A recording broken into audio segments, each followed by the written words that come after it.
Here's our next example of how to work with the conservation of energy equation to solve something we've seen before called the Atwood machine.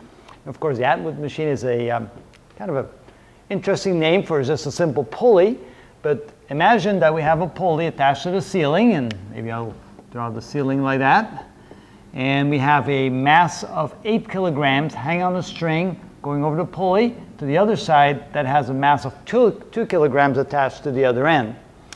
The 8 kilogram mass is 2 meters above the ground, and the question is, when we let this thing go and this large mass is accelerating downward, small mass accelerating upward, what will be the speed of this large mass just before it hits the ground after it's traveled downward for 2 meters?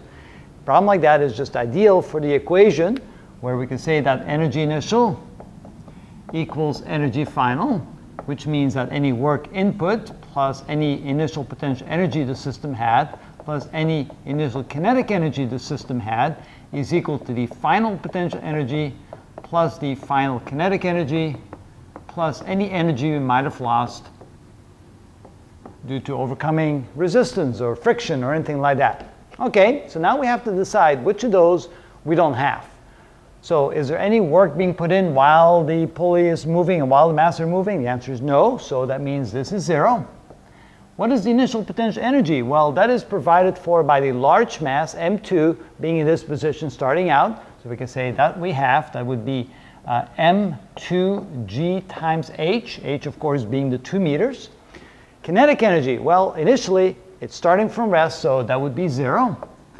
That equals the final potential energy. Well, at the end, just before the big mass hits the ground, the small mass will be at a height of 2 meters, so we'll have M1GH plus, just before it hits the ground, the system will have kinetic energy. This mass will be moving downward at some final velocity. This mass will be moving upward at the same velocity, of course, opposite direction. So therefore, they both have kinetic energy. So we can write 1/2 times the sum of the masses, M1 plus M2 times V final squared. And then finally, since there's no friction anywhere in the pulley or in the string, anything like that, we can say that we will not lose any energy, so that's equal to 0. So that becomes our equation.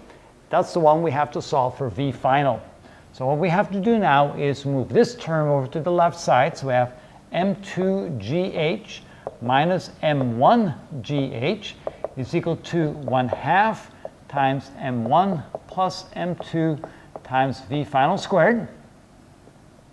So now what we're going to do is we're going to factor out a G and an H out of here and multiply both sides by 2 to get rid of the fraction here and move the 2 on that side. So we'll end up with 2GH times M2 minus, whoop, a little too fast here, minus M1 equals, so now we have M1 plus M2 times V final squared. So now we're going to take, let's see, what we're going to do now is divide both sides by M1 plus M2, so this disappears and ends up over on this side, M1 plus M2.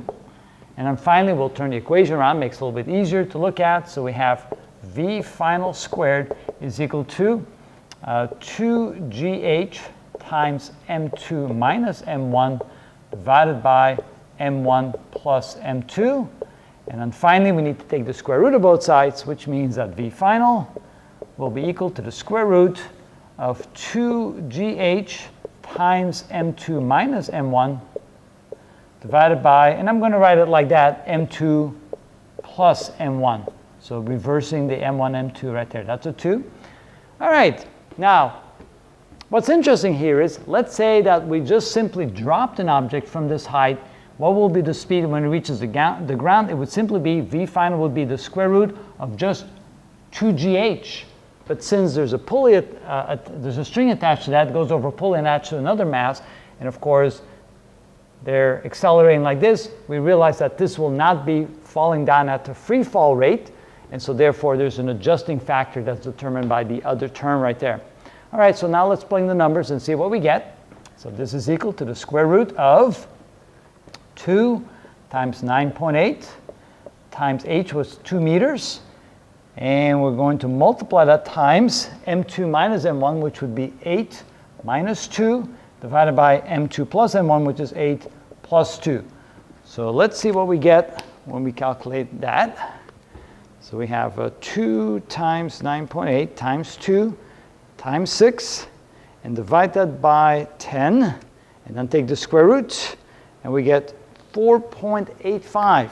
So finally we can say the final velocity is 4.85 meters per second when it reaches the ground. Let me check real quick again. So it would be about 36, 100, 3.6, 36. Yep, that sounds about right,